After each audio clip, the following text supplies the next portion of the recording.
Donc, pour ce sixième dialogue, nous recevons Jean-Luc Marie et Frédéric Elodie qui représentent l'atelier EGR. Ils sont trois associés architectes. On va parler de mathématiques et de géométrie, c'est ça, et de monumental. Jean-Luc Marie va démarrer la présentation. Il est professeur de l'université Aix-Marseille Université, chercheur en modélisation géométrique dans l'équipe GMOD du laboratoire Nice. C'est à côté, juste à côté. C'est juste à côté, ok. Tu travailles sur une méthode qui permet d'extraire de l'information dans les maillages et autres objets géométriques. Vous préférez ça vous pouvez allumer s'il vous plaît. Vous préférez allumer. C'est bon. Et tu coordonnes plusieurs projets de recherche internationaux à la frontière d'autres disciplines, c'est-à-dire cancérologie, planétologie, astrophysique. Donc tu embrasses avec tes compétences un domaine assez large de disciplines. Je présente juste Frédéric et après je te laisse répondre. Donc Frédéric Elodie, atelier EGR, donc agence d'architecture à Marseille, lauréat des Alpes, les jeunes architectes et paysagistes. Il a un travail théorique engagé dans l'édition à travers la maison d'édition Cosa Montale, que vous avez sans doute, que vous connaissez sans doute, en tout cas pour nos étudiants, c'est normalement, on a fait passer le message. Et cofondateur du collectif Cora qui s'intéresse à la recomposition des villes périphériques. Et il viendra nous parler de monumental. Voilà. Merci Thibaut.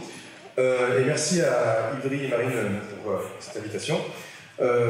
Donc voilà, moi je suis Jean-Luc Marie, je suis ancien chercheur à Aix-Marseille Université. Mon lieu de travail est tout près d'ici, c'est sur le campus de Lévigny, à la faculté des sciences. Et donc ça c'est mon affectation enseignement. Et au niveau recherche, je suis dans un laboratoire qui s'appelle le LIS. Certains, donc, on a parlé tout à l'heure du MAP. Moi, je suis dans le LIS qui est l'ancien L6. Peut-être que parmi vous, vous connaissez le L6 et le LIF. Ces deux laboratoires ont fusionné. Et maintenant, ça s'appelle le LIS. Voilà. Donc, je vais vous parler de modèles géométriques pour l'analyse et la génération de formes. Le héros, ça va être le modèle géométrique. Et j'ai vu qu'on en avait un peu parlé dans les précédentes présentations. Si je vous pose la question, quel est le point commun entre ces quatre illustrations? Si je vous parle de Lara Croft, d'une voiture, d'une opération chirurgicale ou d'un dragon, quel est le point commun? Vous allez me... Je sais pas, je peux poser la question d'ailleurs, quel est le point commun? 0, 1. 0, 1. Pardon? 0, 1. 0, 1, ouais, le côté numérique. Mais on va avoir le côté numérique visuel, et donc on va rajouter l'information géométrique. C'est pas juste numérique. Et donc, le point commun, c'est le modèle géométrique. Ce qui fait le lien entre ces quatre univers, c'est le modèle géométrique. Si je regarde Lara Croft de plus près, alors là, j'ai fait exprès de mettre un modèle low poly, très années 90, on voit bien les polygones qui constituent le polyèdre, qui est le maillage. On appelle ça un maillage, un ensemble de faces, d'arêtes et de sommets. C'est comme ça que Lara Croft est codée en machine, c'est comme ça que l'ordinateur se représente la géométrie, c'est comme ça qu'on est capable de stocker la géométrie dans un ordinateur et ensuite de la manipuler. Donc ça c'est Lara Croft, mais on pourrait avoir des personnages un peu mieux définis. On voit qu'ils sont principalement constitués de quadrilatères, de triangles parfois. Donc ça c'est dans le domaine des jeux vidéo, d'accord, de l'animation. On va y revenir un peu plus tard. Si je reviens sur la voiture, le deuxième exemple, la voiture c'est pareil. Elle va être conçue par des designers et des ingénieurs qui vont concevoir cette voiture. Alors là, c'est exprès, il y a un modèle un peu hybride avec des triangles et des quads, on voit un petit peu un mélange.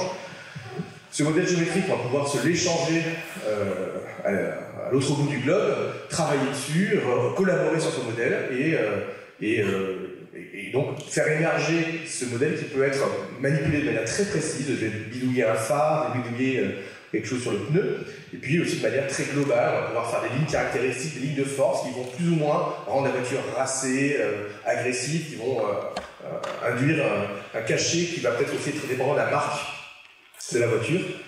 Donc ça c'est le domaine de la CAO, conception assistée par ordinateur, concevoir des formes avec un ordinateur. Et c'est historique. historiquement, les modèles géométriques viennent du monde de la CAO. C'est comme ça que, dans les années 60, on a commencé à les rentrer en machine pour qu'elles puissent, ces formes géométriques, être fabriquées effectivement en usine avec des machines-outils. Le troisième exemple, c'est un os, et ça c'est pas l'os qui a été fabriqué pour un jeu vidéo, c'est l'os d'une vraie personne qui a été digitalisée suite à un scanner par exemple. On a reconstruit la 3D de cet os, il a été maillé avec des triangles exclusivement, on reconnaît bien les triangles là. Et donc là, avec ces modèles dans le contexte médical, on va pouvoir ensuite visualiser, on a parlé de visualisation tout à l'heure, visualiser cet objet, détecter des choses qu'on n'aurait pas pu voir sans ce modèle géométrique, détecter des anomalies, détecter des pathologies, et donc après, un chirurgien par exemple va pouvoir intervenir sur c'est un os, sur un autre type d'organe aussi, en connaissance de cause. Et dernier exemple, et bien là on est dans Game of Thrones, les dragons n'existent pas, je suis désolé pour certains, mais on est capable de les représenter sur une image, de les superposer, de les éclairer de la même manière que l'héroïne. On est capable de les texturer de manière photoréaliste, on est capable de les faire bouger. En bas à gauche, on voit un modèle d'animation avec des squelettes. On va avoir un squelette, donc c'est un ensemble de sommets et d'arêtes qui sont beaucoup plus petits nombre que le modèle lui-même. Et on va pouvoir associer des ensembles de points de notre peau, de notre dragon, à des ensembles intérieurs des membres du dragon, et pouvoir donc donner un mouvement plus réaliste pour l'animation. Et donc voilà, un autre exemple de modèle géométrique dans le cadre soit d'un film d'animation, soit dans le cadre d'un film tout court, avec des effets spéciaux qui ont été ajoutés. Ces quatre exemples, ils font partie du domaine de l'informatique graphique. D'accord ? Donc on a le terme informatique, très bien, mais graphique pour le côté visuel, pour le côté géométrique. Et ça encapsule un peu tous ces termes, animation, géométrie algorithmique, géométrie discrète. Très souvent, on va avoir le mot géométrie qui revient. Il est un peu redondant, il est un peu récurrent. On va l'avoir dans modélisation à droite, ça s'appelle la modélisation géométrique, on va modéliser des formes géométriques. La simulation, la synthèse d'images, la visualisation, tout ça, donc ça fait partie de la famille de l'informatique graphique. Et autour de cette famille, il y a d'autres termes qui gravitent, d'autres termes qui sont des applications, l'informatique graphique pour le jeu vidéo, pour le cinéma. C'est un peu les deux porte-drapeaux. Quand on parle d'informatique graphique, instantanément on va dire « Ah oui, j'ai acheté le dernier jeu, oui j'ai vu le dernier Pixar », bien sûr, ce sont les deux blasons de l'informatique graphique. Mais il n'y a pas que ça, elle est cachée aussi en architecture, vous le savez, en CAO, conception assistée par ordinateur, dans le domaine médical, on s'en rend moins compte, mais c'est aussi de plus en plus le cas, et en visualisation scientifique, pour voir des choses qu'on ne peut pas voir naturellement. Et donc, selon les contextes dans lesquels on va travailler, on a parlé de différents métiers, de côté transversal tout à l'heure, et bien selon les contextes, on va avoir différents modèles, parce qu'on a besoin de différents modèles selon les exigences des métiers. Par exemple, dans le monde de l'animation, eh bien, on va chercher à avoir une modélisation intuitive et interactive de surface 3D. On veut qu'un modeleur 3D, sans aucune connaissance en informatique et en mathématiques, puisse être capable de modéliser des personnages, de les animer, de tirer les points de contrôle pour pouvoir attirer les formes de manière très ergonomique, très intuitive.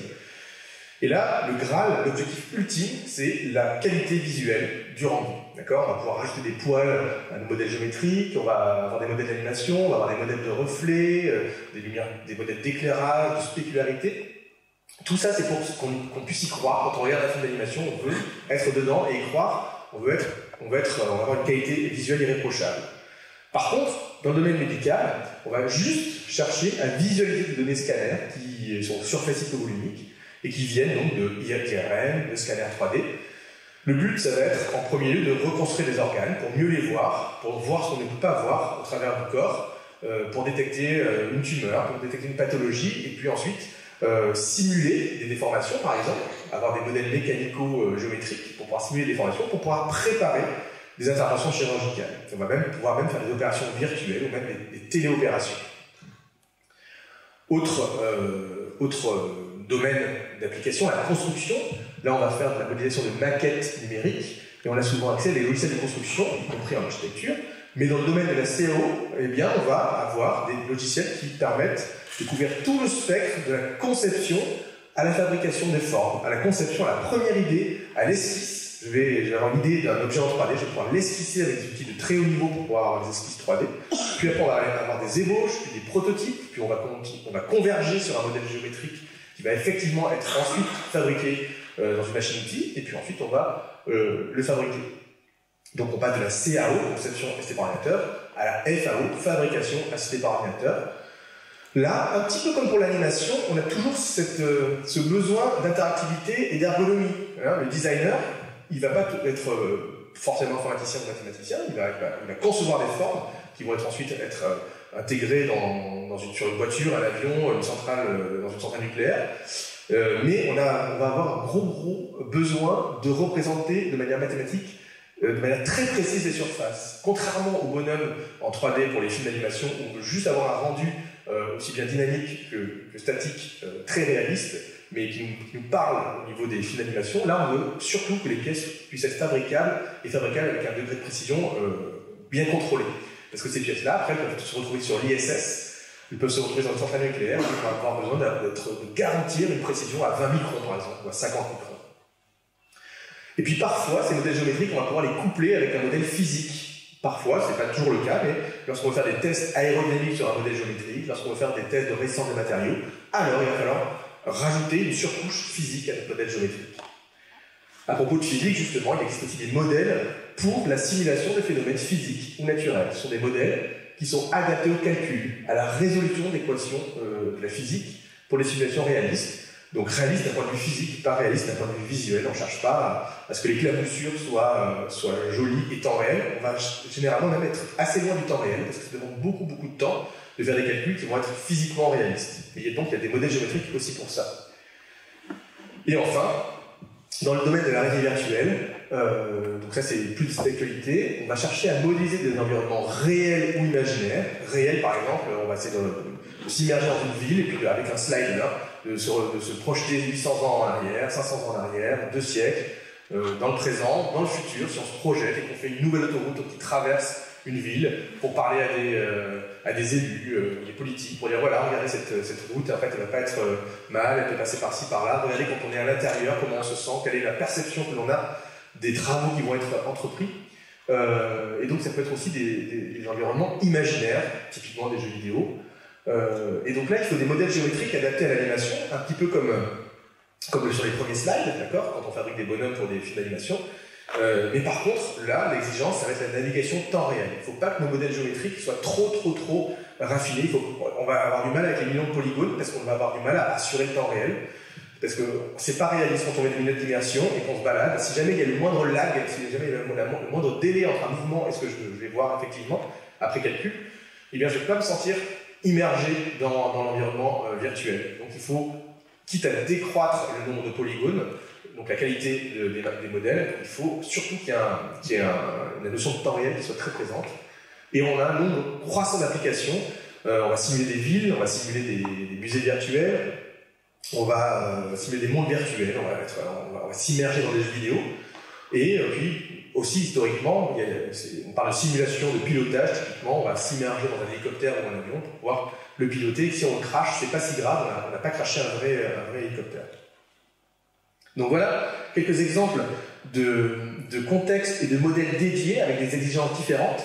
Et vous avez compris, le héros de tout ça, c'est le modèle géométrique. Il est central, d'accord ? C'est sur lui qu'on va travailler, c'est sur ces modèles de représentation qu'on va travailler, que ce soit d'un côté pour analyser des formes, ou de l'autre pour générer des formes. Soit j'ai une forme qui existe déjà dans le monde réel, par exemple, et je la digitalise avec un scanner à main, et ensuite je vais l'étudier, je vais détecter des lignes caractéristiques, des surfaces élémentaires, des plans, des cylindres, des sphères, et on est dans la reconnaissance des formes, dans le mesh processing, le traitement de maillage, un nouveau terme qui fait écho à image processing, et c'est plus sur l'image qu'on travaille, c'est vraiment sur la géométrie 3D.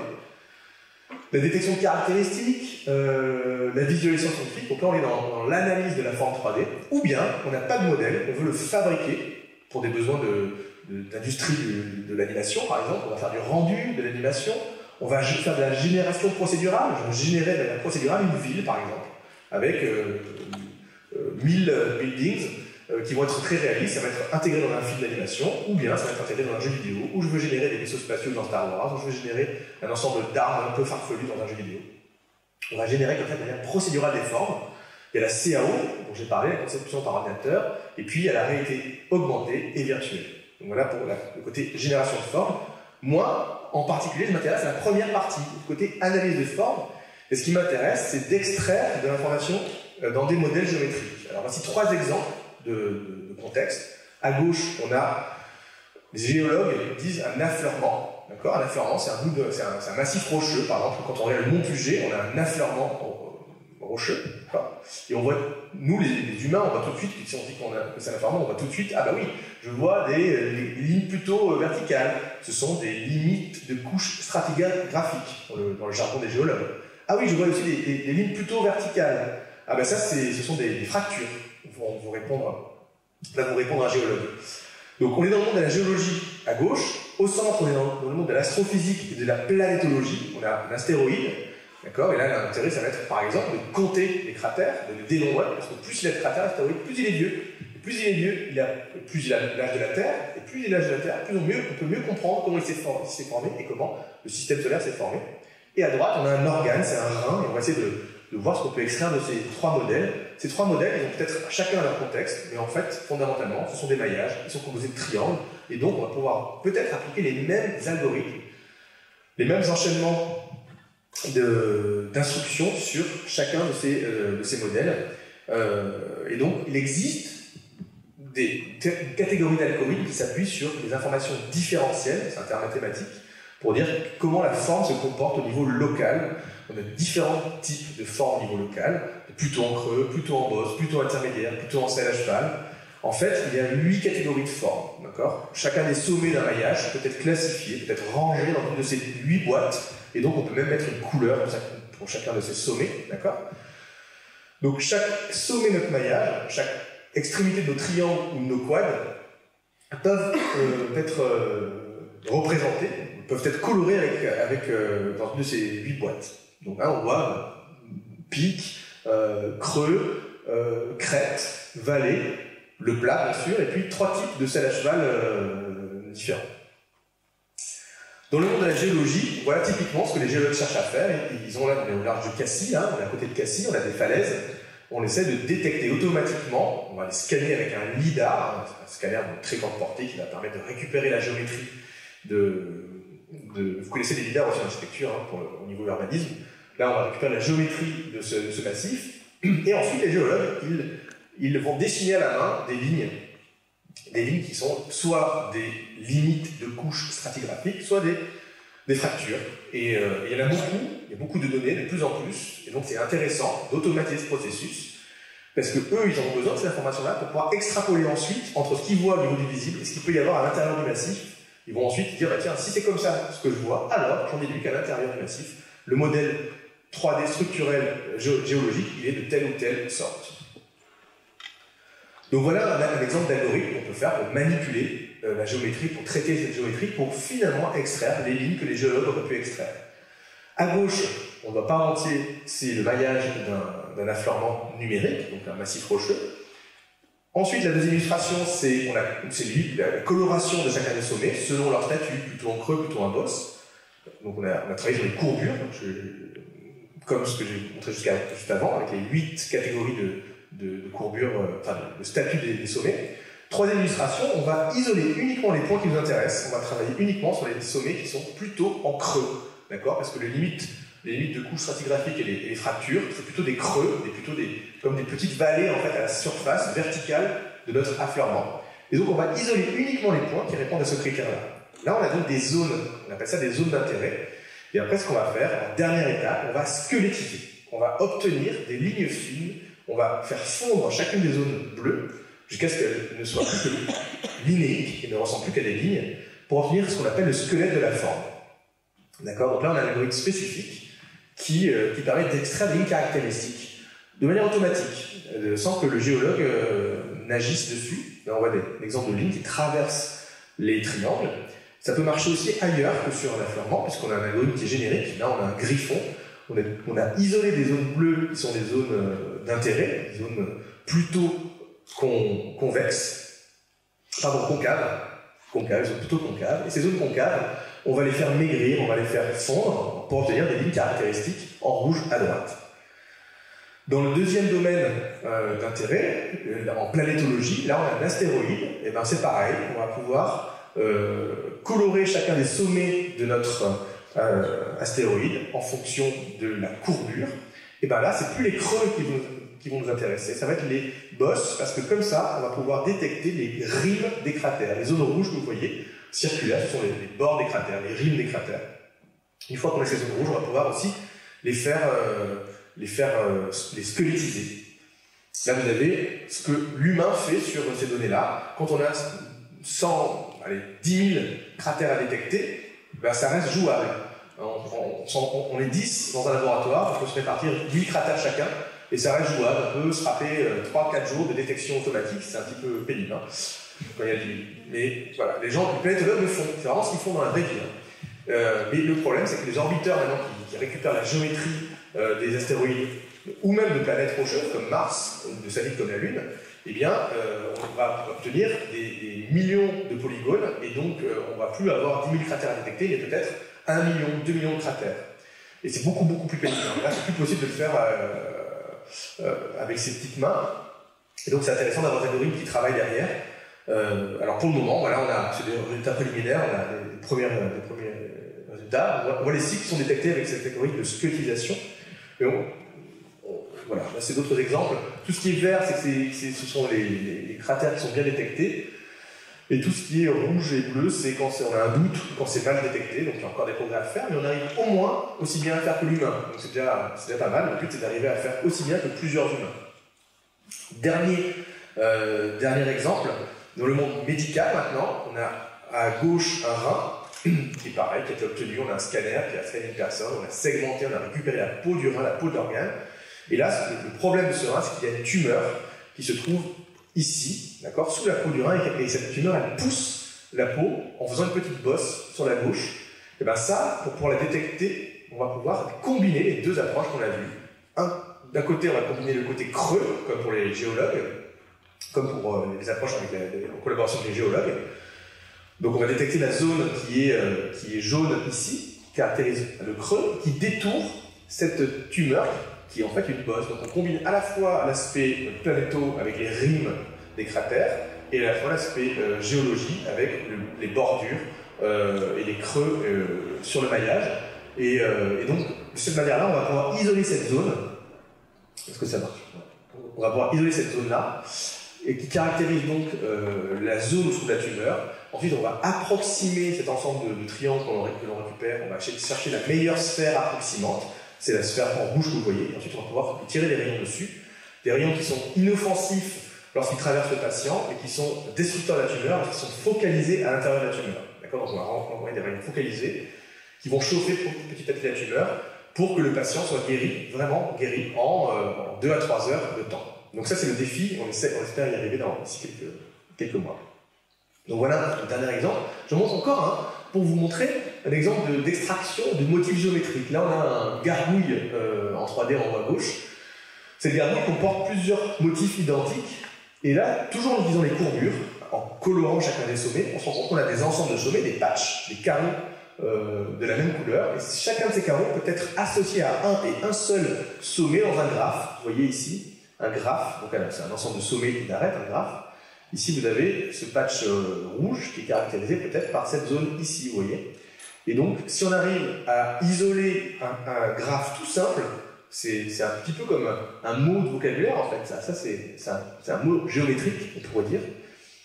Si on arrive à bien le détecter dans le graphe global de notre gargouille, alors on peut détecter chacun des motifs de notre modèle 3D. Donc on a des motifs géométriques à retrouver. Donc ces travaux aussi qui sont en cours, c'est intéressant de voir comment la courbure peut être utilisée dans ce cadre-là. Donc voilà, je vais terminer sur... alors j'ai parlé beaucoup d'analyse de forme. Maintenant je vais vous parler de... Parce qu'après tout, on fait de l'architecture. Donc voilà, il fallait quand même que je mette le mot architecture. Et là on est dans la génération de formes.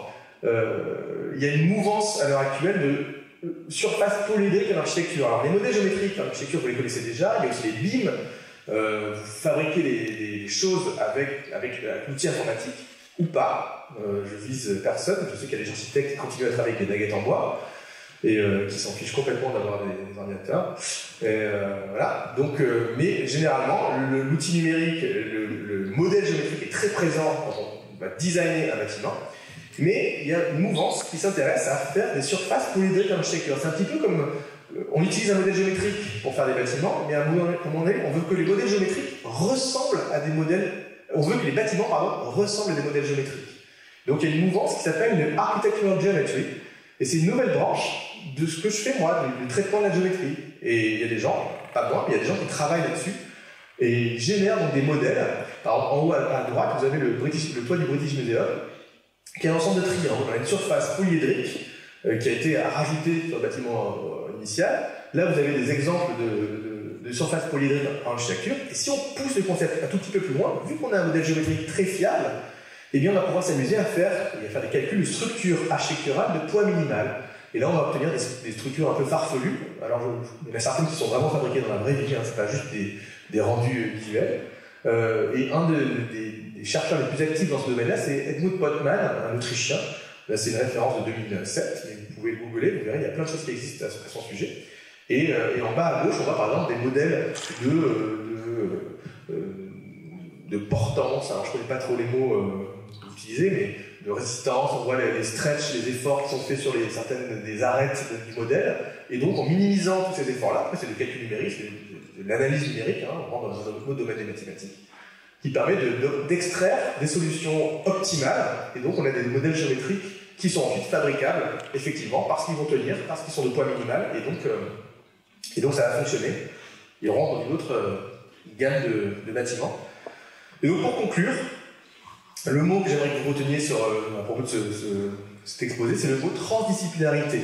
Au même titre que l'informatique, qui est transdisciplinaire, qui touche à plein de domaines, l'informatique graphique, par hérédité, est également transdisciplinaire. Et quelquefois, on va s'attaquer à un problème dans un domaine très particulier, la cancérologie, la biologie, l'architecture.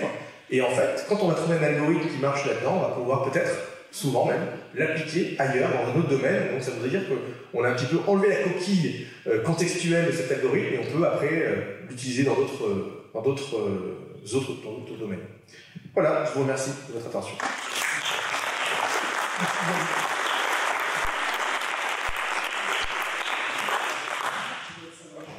Merci pour l'invitation, merci Marie Daméris, que je n'ai pas encore eu le plaisir de rencontrer, merci tout particulièrement à Livry-C de nous avoir invités. Donc évidemment, moi je représente l'atelier EGR, l'atelier d'architecture à Marseille.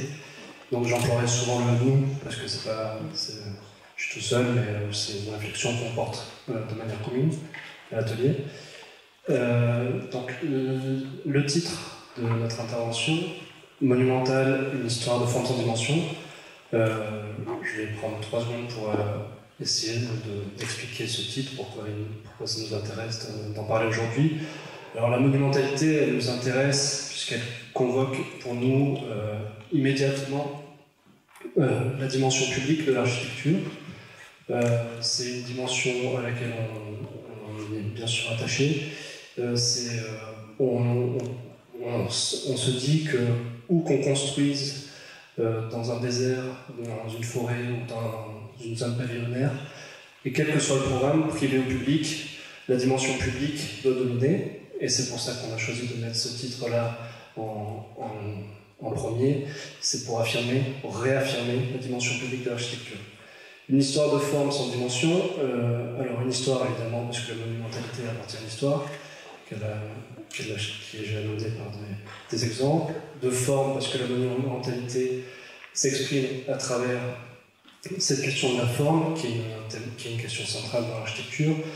C'est de le remettre en sous-titre aussi une manière de reparler de la forme, parce que la forme a été malmenée. On évite de parler de la forme, alors que c'est quand même un thème central en architecture, et sans dimension, puisque la lecture que nous portons sur la monumentalité, cette notion-là, c'est plutôt une dimension spirituelle à laquelle on est attaché, et du coup, ce n'est pas vraiment une question d'échelle ni de taille. Ça convoque d'abord, en premier lieu, évidemment, un rapport entre le corps, entre un observateur et un objet. Donc ça, on aime bien cette photo de Luigi Geri, où un couple observe une montagne. Sur cette photo, le cadrage choisit de ne même pas montrer les limites de la montagne, et on se dit que le sentiment de vertige que l'on peut ressentir lorsque l'on est face à une monumentalité à cette occasion-là, qui est liée à sa dimension, au côté gigantesque de la montagne, ce vertige-là, il apparaît par une rupture d'échelle, par un dépassement du corps. Sans dimension, puisqu'on pense aussi que la monumentalité, elle s'exprime tout aussi bien, par exemple, sur un petit buste de Giacometti, qui est tout petit, mais qui exprime la monumentalité dans le sens où elle exprime un effort inlassable sur la matière, qui exprime une recherche, la recherche de Giacometti pour essayer de trouver l'être de son modèle.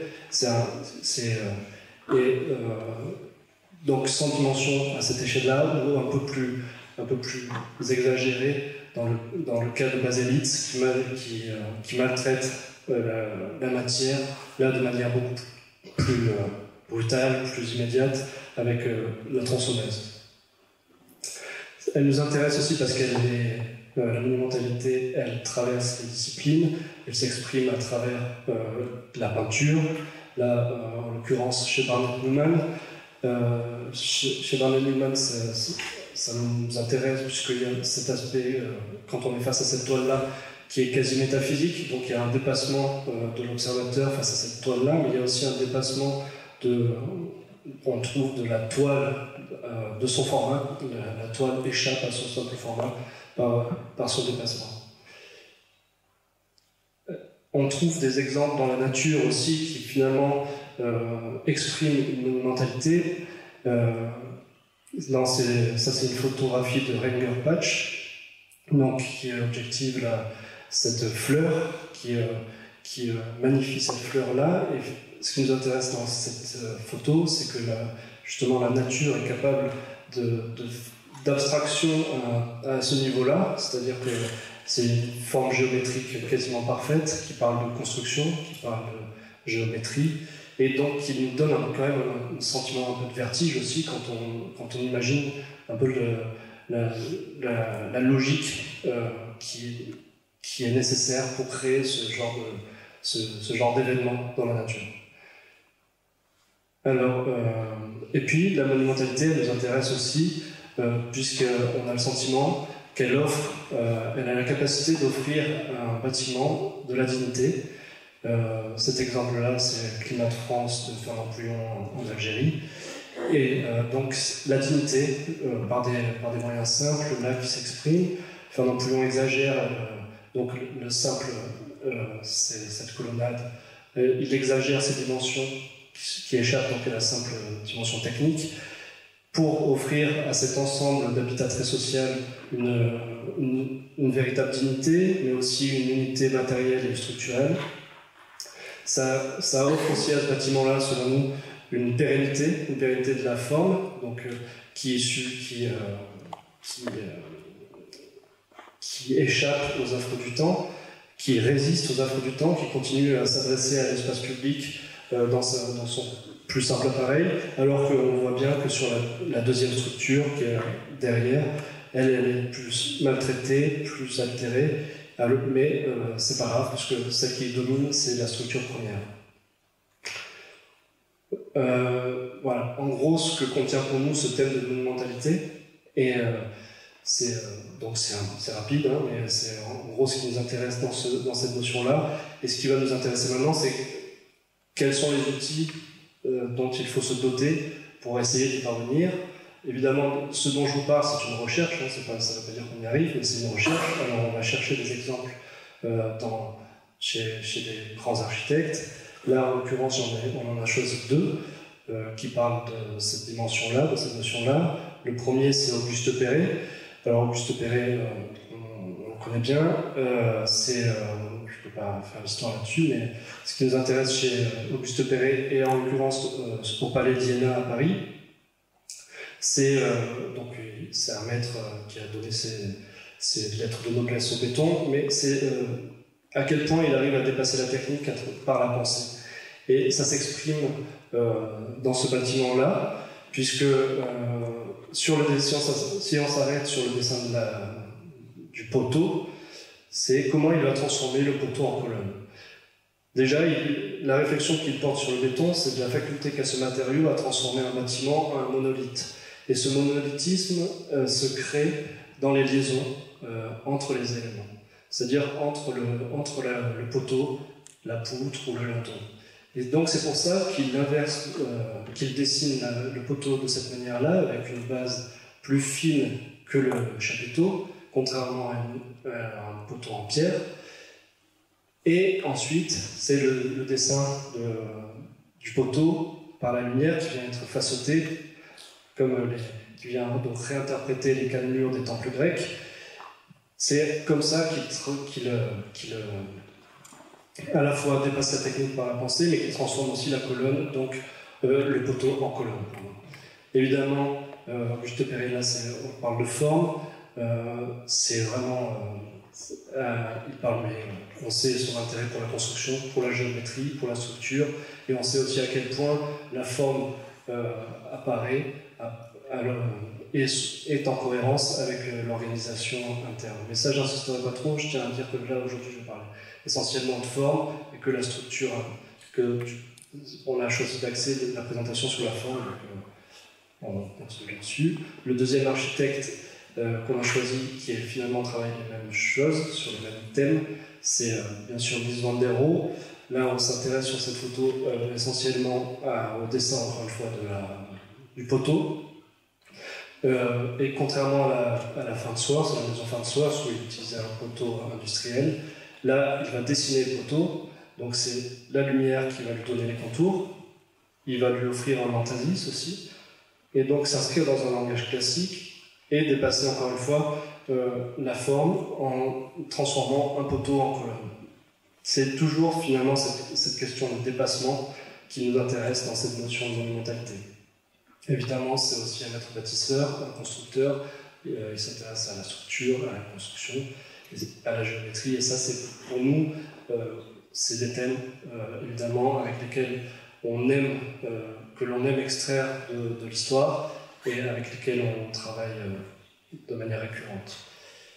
Louis Kahn définit la monumentalité de cette manière-là. On peut définir la monumentalité en architecture comme une qualité spirituelle inhérente à une construction, qui donne l'impression qu'elle est éternelle, qu'on ne peut rien y ajouter ni rien y changer.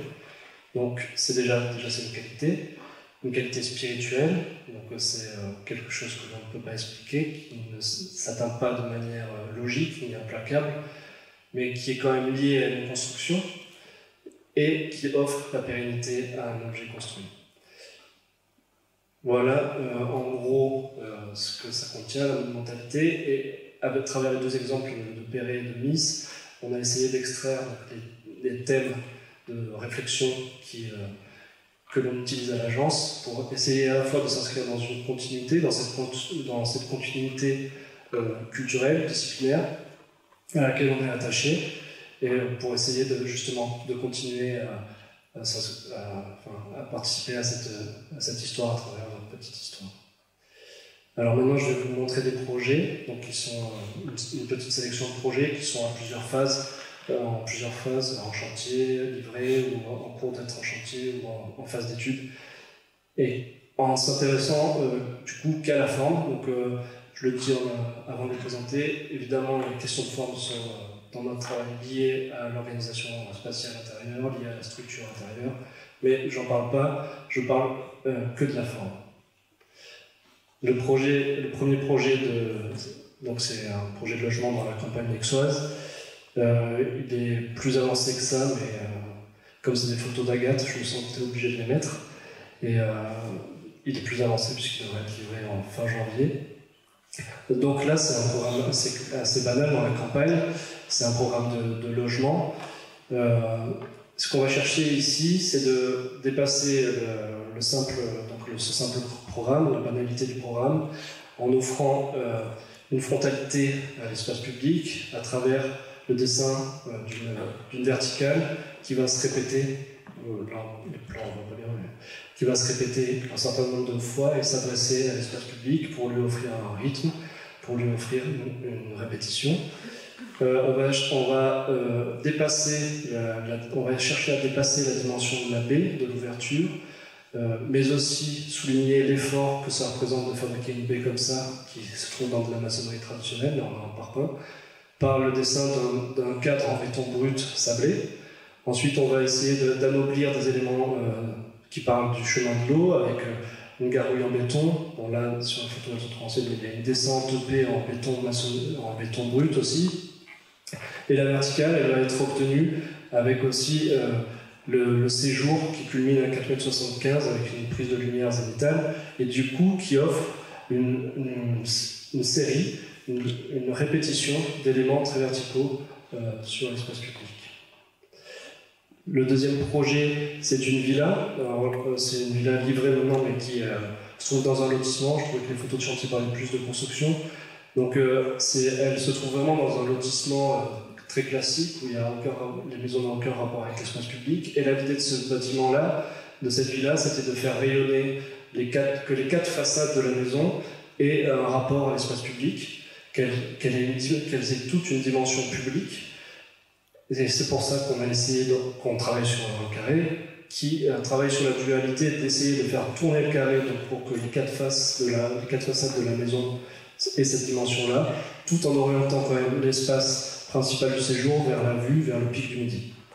C'est pour ça qu'on a un axe de symétrie ici, et des poteaux aux 2/3 sur les côtés qui engendrent en géométrie une rotation de l'espace pour faire tourner la villa. La structure est très simple, c'est une structure primaire qui vient donc fabriquer cet abri en saillie, donc celle-ci, voilà.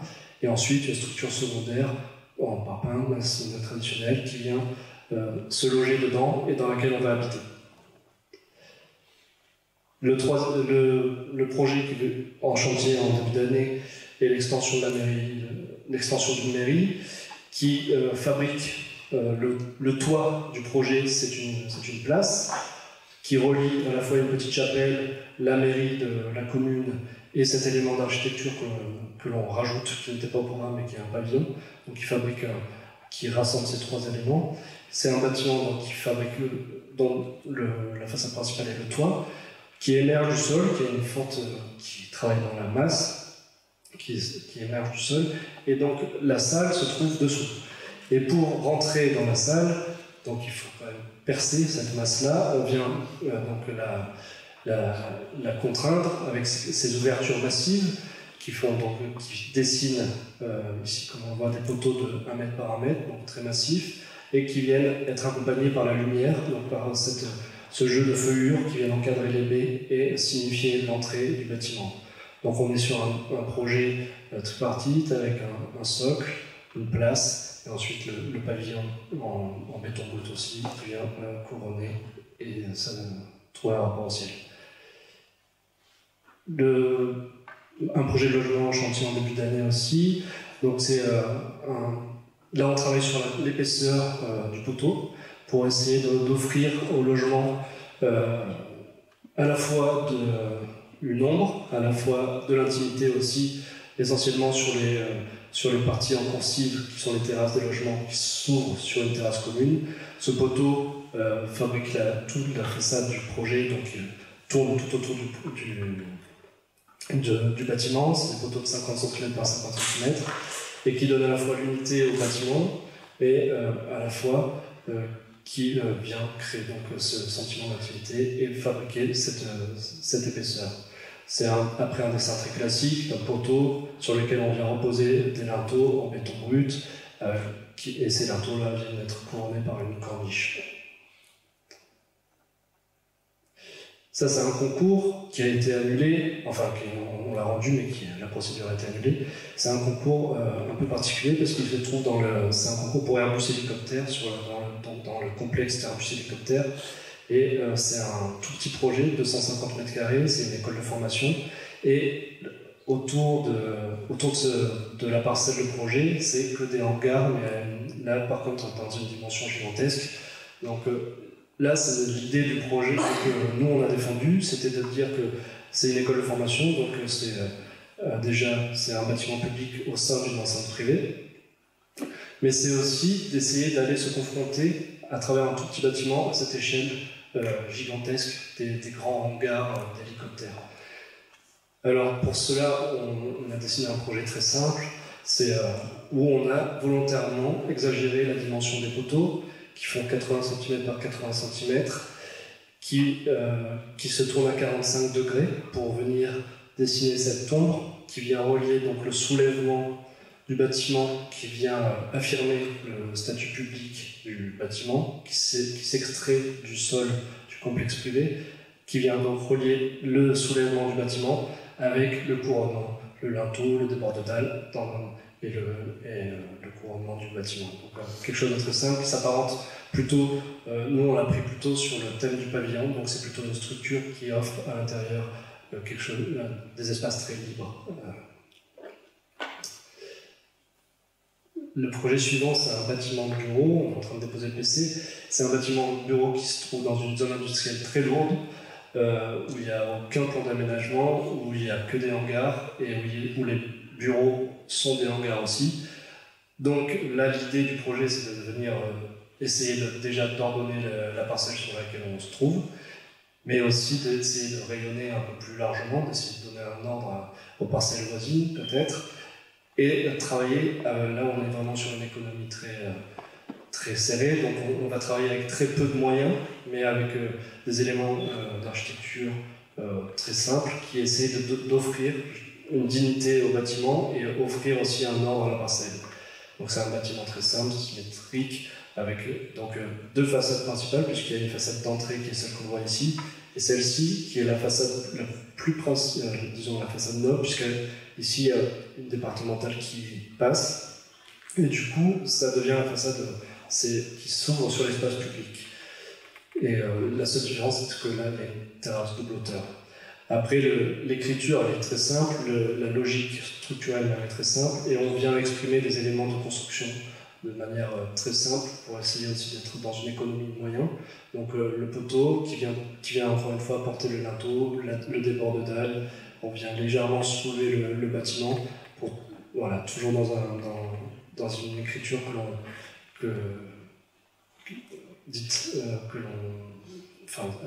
classique.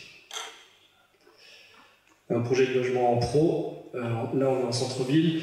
L'idée du bâtiment, l'idée du projet, c'est de venir relier différentes écritures des bâtiments, différentes époques. On a des bâtiments contemporains très expressifs de la Côte d'Azur, des bâtiments plus ordinaires des années 70. Et l'idée, c'est de fabriquer un projet unitaire qui essaie de relier l'ensemble. C'est pour ça qu'on travaille sur la répétition d'un élément semblable. Donc c'est ce voile sur lequel on va essayer d'appliquer une légère inflexion qui va donc transformer le voile on va essayer de le transformer en colonne. C'est ce rapport à la lumière, c'est le déplacement du mur avec la lumière, et qui vient donc se dessiner de manière très simple, de manière tripartite encore une fois, avec un rapport au sol qui est réglé par un socle qui vient marquer la pente, un couronnement qui est un étage en attique, qui vient créer le rapport au ciel, et ensuite la répétition de cet élément, et le débord de dalle qui vient donc marquer aussi la répétition verticale. Le dernier projet, qui est le dernier projet de l'agence aussi, qui est en ABS, c'est un bâtiment d'angle en centre-ville. Donc l'objectif, c'est encore une fois de relier plusieurs bâtiments d'écriture différentes, d'époques différentes, dans un bâtiment unitaire qui essaye de faire tourner l'espace aussi, puisque c'est un bâtiment d'angle, comme je l'ai dit. Et donc ce travail-là, on essaie de le traduire par la répétition, encore une fois, d'un même élément, mettre en œuvre un système de construction très simple, très classique, où le poteau, on va encore une fois lui donner une courbure, mais cette fois-ci vers l'intérieur, pour affirmer l'arête centrale du poteau, essayer de le transformer en colonne, créer cette ombre qui marque la gravité du projet, et les linteaux, les corniches, enfin, c'est la récurrence des thèmes que l'on utilise. Tout ça pour dire qu'on est parti de la monumentalité, on a essayé d'extraire à travers des exemples des thèmes de réflexion qu'on essaye d'appliquer. C'est pour nous une façon de s'inscrire dans une continuité culturelle qui est importante, mais du coup pour essayer de trouver peut-être une écriture qui nous soit propre. Mais au-delà de nous, c'est aussi d'essayer d'avoir l'ambition un peu élevée, de se dire que parler de langage architectural, c'est imaginer qu'un langage puisse émerger à travers la variation sur des thèmes et non pas sur des variations formelles qui réinterrogent des thèmes qui sont extraits de l'histoire. Je ne sais pas si j'étais clair en conclusion. Merci.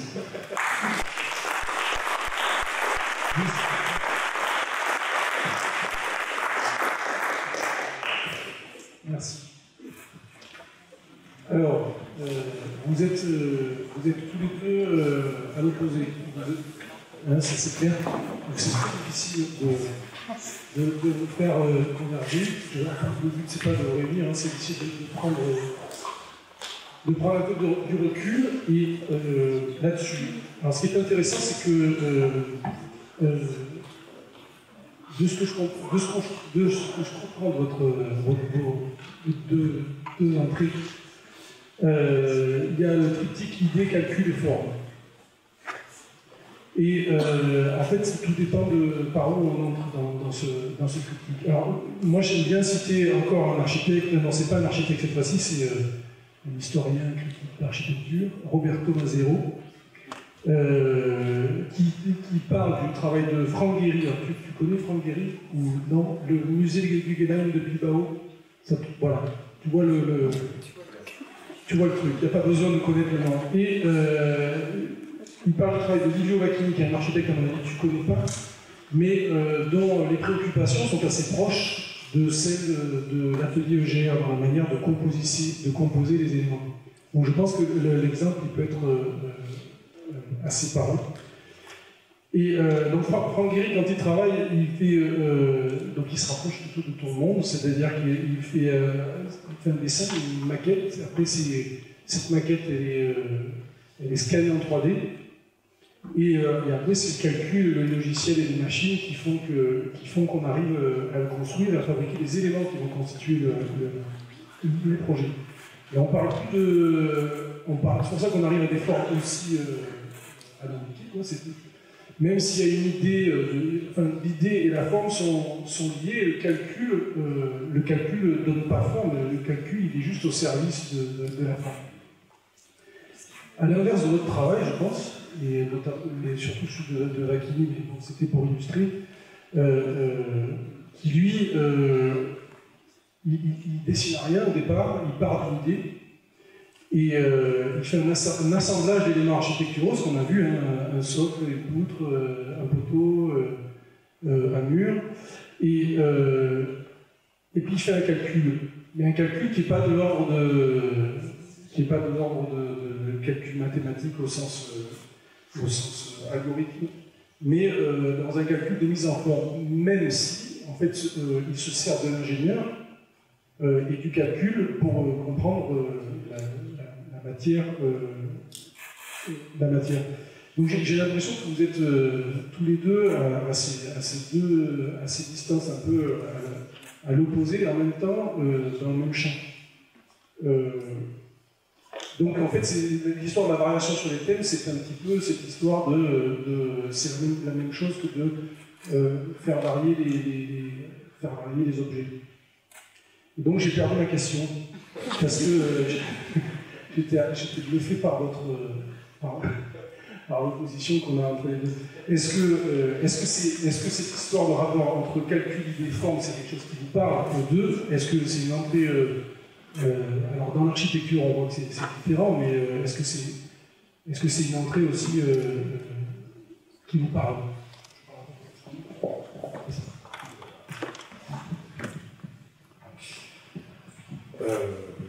Oui. Voilà. Oui. J'en ai un petit peu parlé, le côté idée. Alors je ne sais pas si je suis pas hors sujet en disant tout ça. Hein.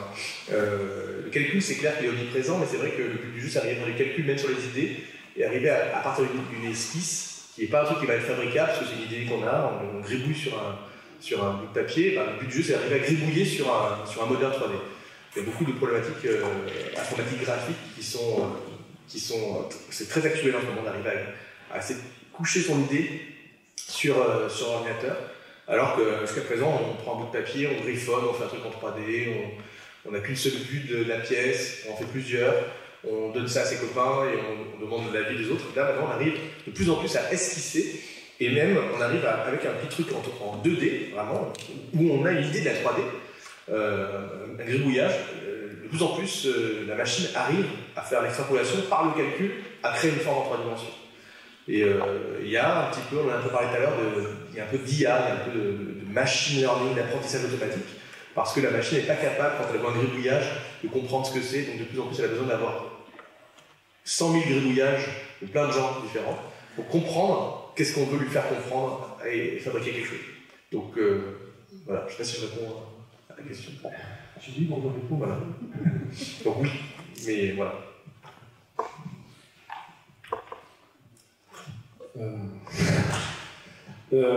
Calcul, idée forme. Oui, calcul, idée forme, c'est plus pour. Parce que c'est finalement de ce que vous travaillez à l'atelier, c'est une forme de calcul. Alors ça, je parle juste de la manière, c'est de la composition. Oui. Mais il y a aussi le calcul d'ingénieur. Qu'est-ce que ça vient faire là-dedans? Comment ça participe de notre travail? Oui, le travail avec l'ingénieur, il est assez simple parce qu'on ne propose déjà pas des formes et des structures qui sont très complexes. Donc on travaille de manière intuitive et la plupart du temps les ingénieurs ils sont assez contents de ce qu'on propose. Il n'y a pas trop de problèmes. Non mais en tout cas c'est surtout la façon de calcul, idée, forme, c'est peut-être l'objectivité de la forme. Je crois qu'il y a Corbu qui dictait ses projets en Inde par téléphone en donnant juste des séries de chiffres. Et ça, c'est quelque chose je trouve qui est intéressant parce que ça peut être. Ça veut dire qu'on peut décrire un projet avec des chiffres. Ça veut dire finalement, on a réussi à objectiver la forme de telle manière qu'on arrive à la transcrire avec les éléments les plus basiques. Et ça, je trouve que c'est intéressant. Après, voilà, je ne sais pas ce que j'ai répondu. Je n'ai pas répondu. Non, parce que vous êtes tellement loin que j'essaie de trouver des... Mais oui, d'une certaine manière, tu réponds, mais est-ce que... parce qu'effectivement, d'objectiver les formes, c'est une manière de faire un calcul plus scientifique. Je sais pas si c'est beau. Pour nous, objectiver les formes, c'est surtout essayer de se mettre à distance. C'est aussi de dire que finalement, on n'est que des passeurs. C'est Bernard Quirault qui dit qu'on est juste des passeurs et qu'on doit juste transmettre le désir d'architecture. Et finalement, le désir d'architecture, il passe juste par transmettre des éléments qu'on a extraits, qui sont les thèmes avec lesquels on travaille. Mais c'est ce désir-là qu'il faut transmettre. Et donc, se mettre à distance, être juste des vecteurs de la discipline.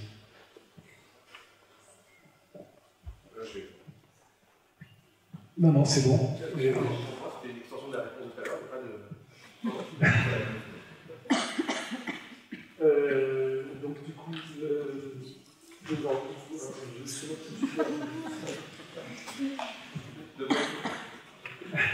vous avez des questions? Quelqu'un a une question? Alors, voilà.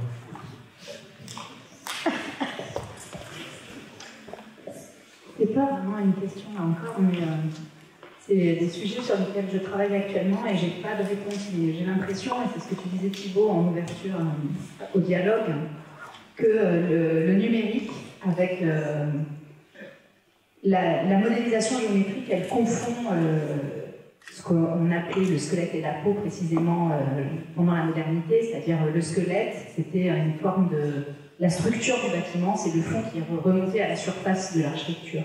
Alors que, évidemment, la modélisation géométrique, elle confond les deux, et d'ailleurs, je découvre dans votre vocabulaire qu'un squelette de surface, c'est comme que vous appelez cette structuration de la surface un squelette, ce qui évidemment est le même mot, mais n'a rien à voir avec ce qu'on a ici.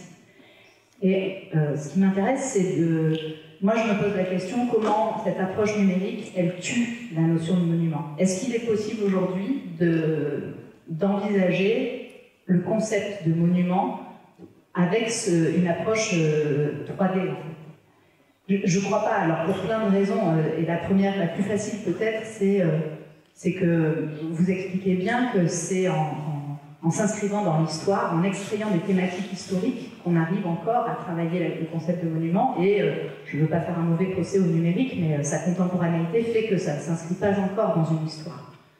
Peut-être que ce que ça a de commun, c'est le fait vous parliez de 100 dimensions. La modélisation géométrique n'a pas vraiment de dimension. C'est un rapport de proportion, il n'y a pas d'échelle. Peut-être ça, c'est... Je ne sais pas. Est-ce que c'est comparable ou pas? J'en sais rien.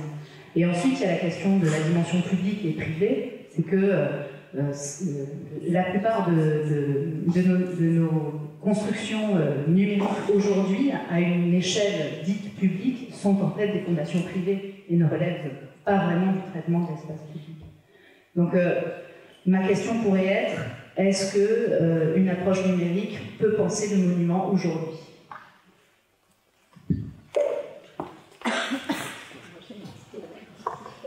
Je commence. Alors moi, j'ai pas parlé de monument volontairement. Je parle de monumentalité. C'est quelque chose de différent pour moi. C'est un sentiment. C'est vraiment une dimension plutôt spirituelle. Le monument, ça renvoie plutôt à quelque chose du coup qui est attaché à la mémoire de tous et qui fabrique des points de repère. Un monument, ça, dans la mémoire collective, je pense qu'elle est liée à l'échelle du bâtiment. Alors que la monumentalité, en tout cas nous, la lecture qu'on essaye d'en avoir, c'est pas lié à la dimension. Et du coup, ça veut dire que le monument, en tout cas, et le numérique, je ne vois pas... Franck Gehry fait des monuments, pour moi. Mais du coup, c'est critiquable, mais c'est des monuments. Pas à leur dimension, justement. Et après, sur la dimension publique et privée, alors nous, ça nous intéresse, cette dimension-là, parce que, de toute façon, l'autonomie de la forme, aujourd'hui, elle est exacerbée. En plus, nous, on travaille la plupart du temps pas dans des centres constitués, c'est plutôt vraiment le bâtiment n'a plus aucun rapport à l'espace public. Et donc, il faut réintroduire, selon nous, cette dimension-là, maintenant, de manière beaucoup plus importante, puisque le bâtiment est autonome dans sa parcelle. C'est pour ça qu'on tenait à parler de ça.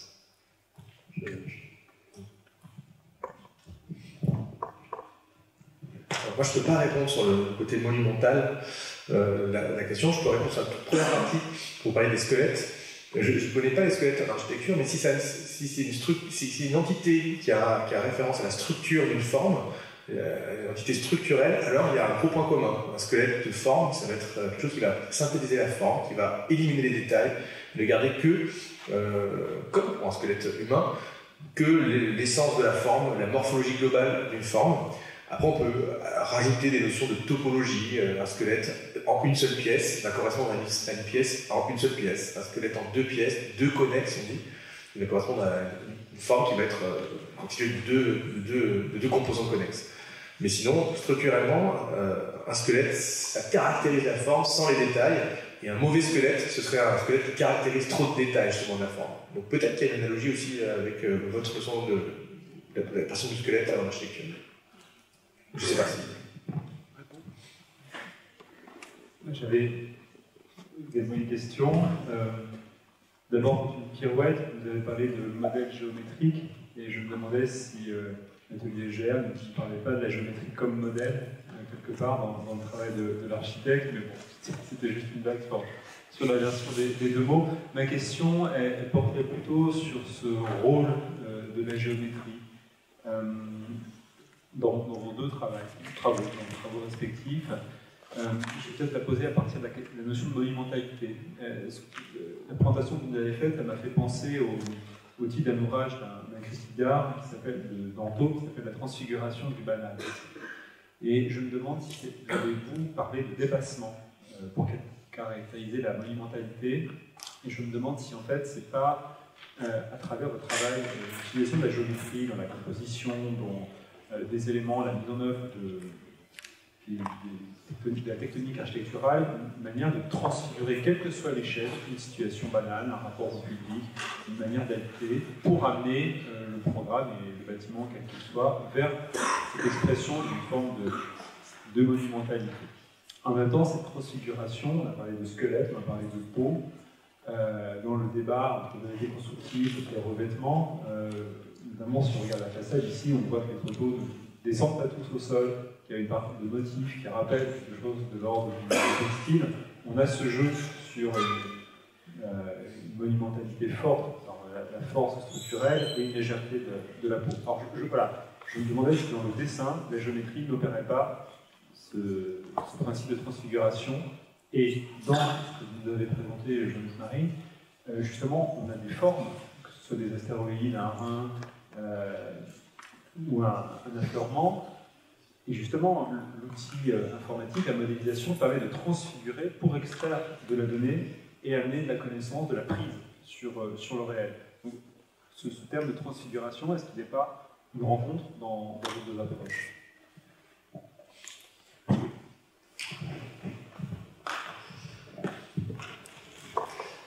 Oui, la géométrie, c'est un thème central chez nous, puisque c'est vrai que si on travaille que sur l'abstraction géométrique, si on travaille que sur une forme pure géométrique, et qu'on essaye de les interroger, de leur donner une structure, de trouver les structures qui sont intrinsèques à la géométrie pure et abstraite, alors c'est là où on va, à mon sens, obtenir les espaces les plus puissants, parce qu'ils sont complètement abstraits.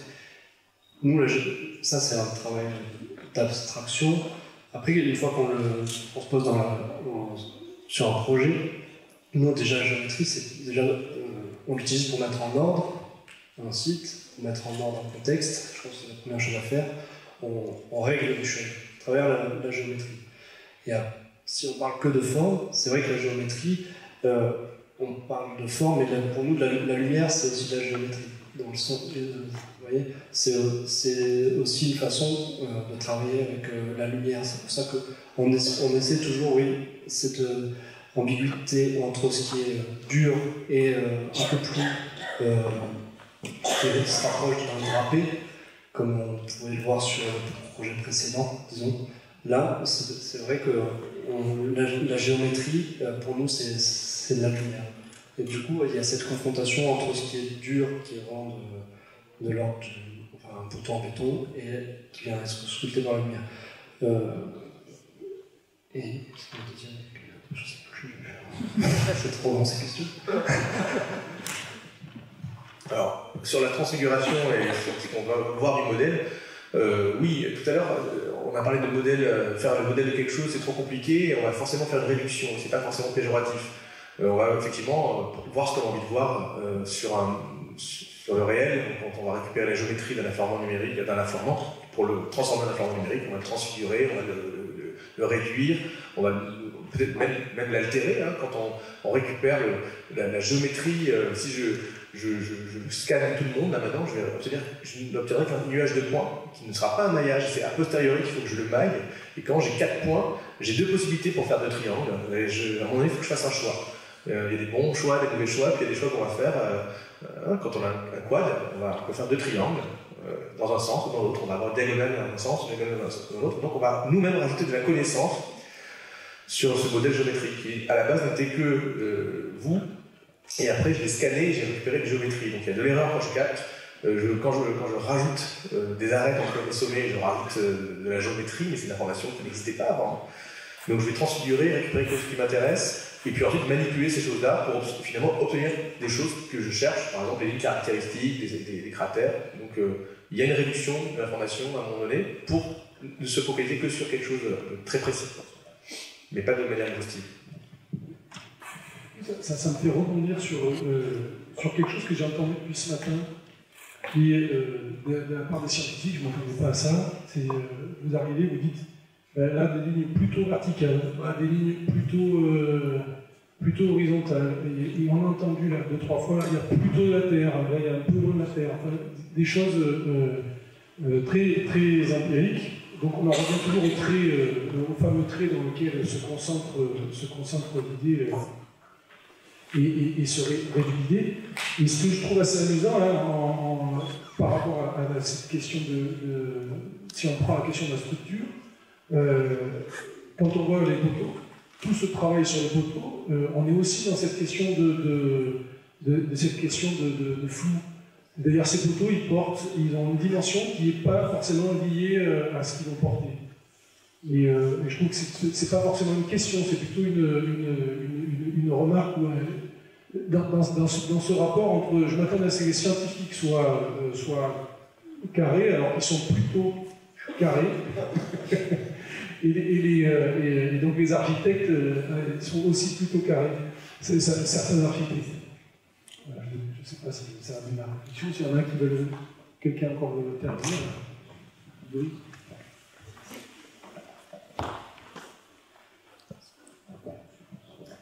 Oui.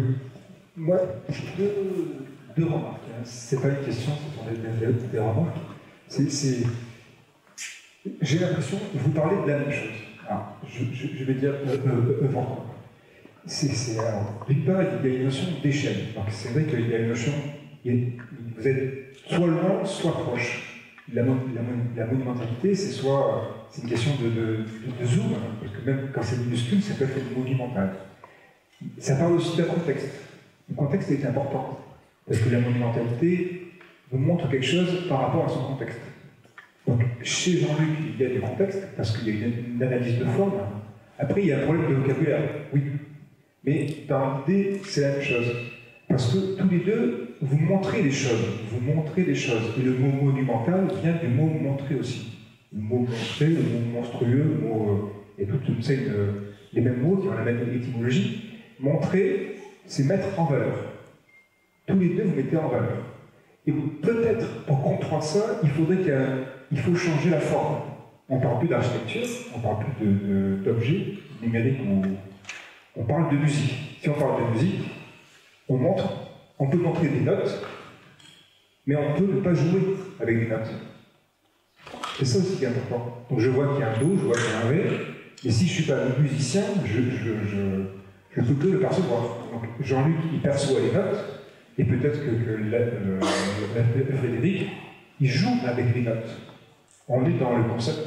Par contre, ce sont les mêmes choses. Après, ce sont des formations différentes. Donc, un analyse, un montre, et l'autre joue avec les montres, avec les notes. Bravo, tu les as réconciliés. Ouais. Donc, ils vont chacun faire des études d'architecture et l'autre des études en mathématiques. Bon. Et juste pour finir sur le plus tôt, c'est vrai que ligne, elle est horizontale, et puis tant qu'elle ne dépasse pas un seuil, elle est toujours à peu près horizontale. Le à peu près, il est important, parce qu'on appelle ça le epsilon, c'est le seuil, l'effet seuil, quoi. Donc oui, je suis horizontal, je suis un peu moins horizontal, puis quand je suis vertical, je suis plus du tout horizontal. À un moment donné, on est sûr qu'on est plus horizontal quand on est vertical. Donc la question, c'est où mettre le seuil, quoi. Et c'est en informatique, je parle bien d'informatique, pas en mathématiques. C'est vraiment très important de seuiller, d'avoir ce slider qui va faire qu'on est comme ça ou qu'on est comme ça. Donc oui, du coup, nous on le transcrit avec le mot plutôt. C'est la même chose pour les architectes, c'est plutôt grand, plutôt petit, plutôt. Hein. On a fini, je crois. Non, il y a Marine. Ah, Marine, pardon.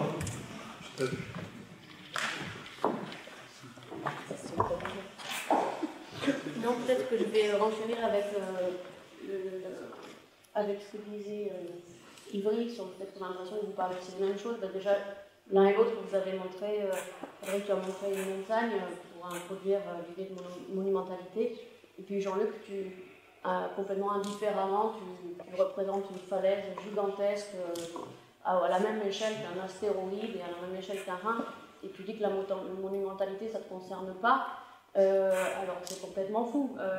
Et donc Frédéric, tu vas travailler peut-être, tu ne nous l'as peut-être pas dit, mais j'imagine, avec des règles de proportion, puisque vous êtes sensible à la géométrie, donc une géométrie millénaire, et finalement, avec une technologie, des algorithmes très élaborés, toi, Jean-Luc, tu décris des géométries très complexes, mais avec des éléments tout à fait élémentaires qui sont juste rien d'autre qu'un triangle.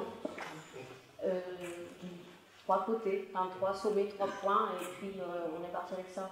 Donc je trouve qu'il y a quand même des points communs sur cet élément de base et sur ce rapport vers la monumentalité.